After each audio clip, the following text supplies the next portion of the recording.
इसमें अगर हत्या, आत्महत्या या लड़ाई झगड़े के जितने भी कारण हैं, उसमें कहीं ना कहीं इन कोर्टों का बहुत बड़ा योगदान है। तारीख पे तारीख। नमस्कार, मैं हूं संजय पांडे और आप देख रहे हैं समाज की बात। वैसे तो पता नहीं कितने अतुल आत्महत्या कर लेते हैं, जी हाँ, लेकिन अतुल सुभाष मोदी ने जिस प्रकार से आत्महत्या की और अपनी वीडियो बना करके करीब करीब 90 मिनट का वीडियो और 24 पेज के सुसाइड नोट के साथ उसने पूरे देश के सिस्टम को हिला दिया। अगर देखा जाए तो एआई इंजीनियर अतुल सुभाष मोदी, इसने पूरे देश का जो सिस्टम है, जो करप्ट सिस्टम है, उस पर ऐसा चोट किया कि पूरा देश हिल गया। कहीं ना कहीं अगर देखा जाए तो ऐसे तो तमाम, हमने आपसे कहा कि कितनी आत्महत्याएं होती हैं। दरअसल हमारे समाज के अंदर जो एक भावना जागृत हो चुकी थी, जहां पर सिर्फ और सिर्फ महिलाओं को ही पीड़ित दिखाया जाता था। पुरुष कहीं ना कहीं अपना दर्द किसी को बता नहीं पाते थे। ज्यादातर मामलों में अगर देखा जाए तो इस घटना ने अतुल को हीरो बना करके रख दिया और उसने ये बात साबित कर दी। उसने बताया कि किस प्रकार से वो जज, महिला जज, फैमिली कोर्ट की महिला जज, जिसने उससे 5 लाख रुपए मांगे केस रफा दफा करने के लिए, और उसके ससुराल वाले उसके ऊपर घरेलू हिंसा से लेकर के और तमाम तरह के केस लगा करके बेचारे को इतना परेशान किया, इतनी बार दौड़ाया कि उसने लास्ट में उसको लगा कि मेरे ही पैसे के टैक्स से, उसने लिखा था कि हमारे ही पैसे के टैक्स से ये जजों को वेतन जाता है, पुलिस को वेतन जाता है और ये लोग हम लोगों को ही परेशान करते हैं। तो अगर देखा जाए तो इसने जो सिस्टम पर एक करारा वार किया है, ये कहीं ना कहीं झकझोर करके रख देगा। और ये लाजिमी है, ये बात नहीं है कि पुरुष सताए नहीं जाते हैं। अगर आपने देखा होगा तो कई जगह ऐसी आवाजें उठ रही थी कि नहीं, पुरुष आयोग भी बनना चाहिए।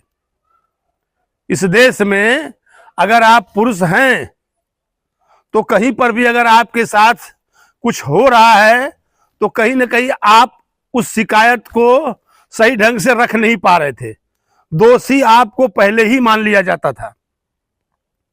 तो क्या यही हाल अतुल सुभाष के साथ हुआ?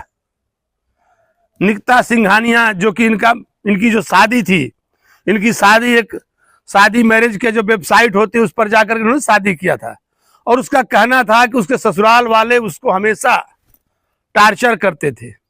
19 में शादी हुई थी, एक बच्चा भी हुआ था, और बार बार बच्चे का नाम लेकर के उसको टार्चर करके उससे पैसे वसूले जाते थे। और वो जौनपुर कोर्ट में, बंगलोर में नौकरी करते, जौनपुर कोर्ट में बार बार उसको बुलाया जाता था। और मैंने पहले भी जिक्र किया कि उस महिला जो जज थी, उन्होंने कहा था कि नहीं, 5 लाख रुपया दे दो, हम आपका केस रफा दफा करते, पैसे तो आप ज्यादा कमाते हो।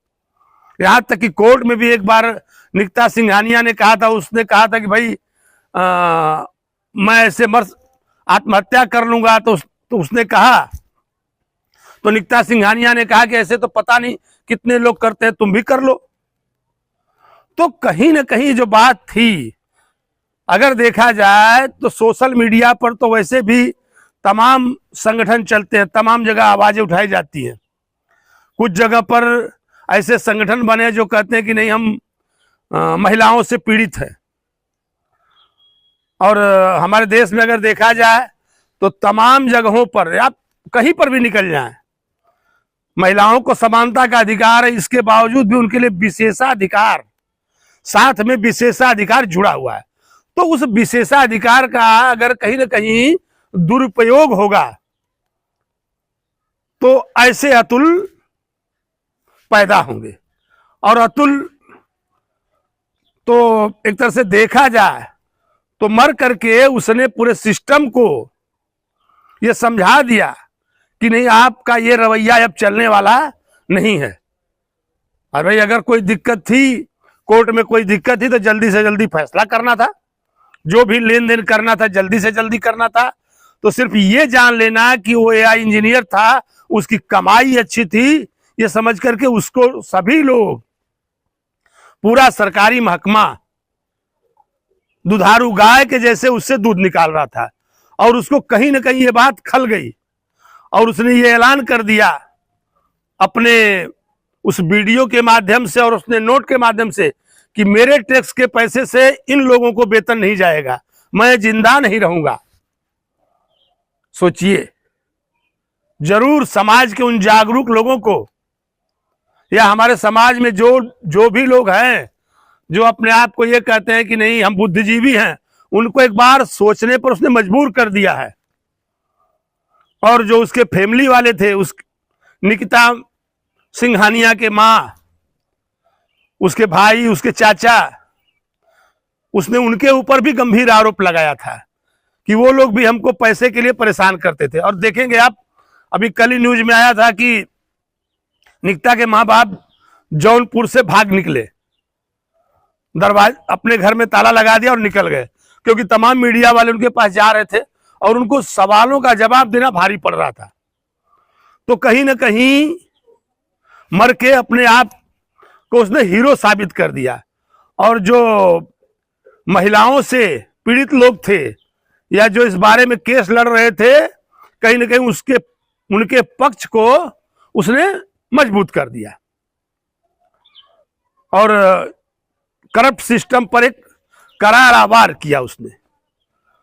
तो मैं चाहूंगा कि हमारे देश की जो सरकार है, हमारे देश की जो संसद है, वो कहीं ना कहीं इस मुद्दे पर गंभीर हो और ऐसे अधिकारियों के ऊपर, जो ऐसे जज हैं, अगर देखा जाए तो लोग कहते हैं कि न्यायपालिका में, लेकिन न्यायपालिका में अगर देखा जाए तो बहुत बड़ा भ्रष्टाचार है, जबकि न्यायपालिका के भ्रष्टाचार पर बात करने से काफी लोग डरते हैं, कोई कुछ कहना नहीं चाहता। लेकिन न्यायपालिका अगर सारे केसों को इस तरह से लटका के ना रखती या लटका के ना रखे तो ऐसे अतुल नहीं होते, ऐसी आत्महत्याएं नहीं होती। कहीं ना कहीं हमारे देश में अगर हत्या, आत्महत्या या लड़ाई झगड़े के जितने भी कारण हैं, उसमें कहीं ना कहीं इन कोर्टों का बहुत बड़ा योगदान है।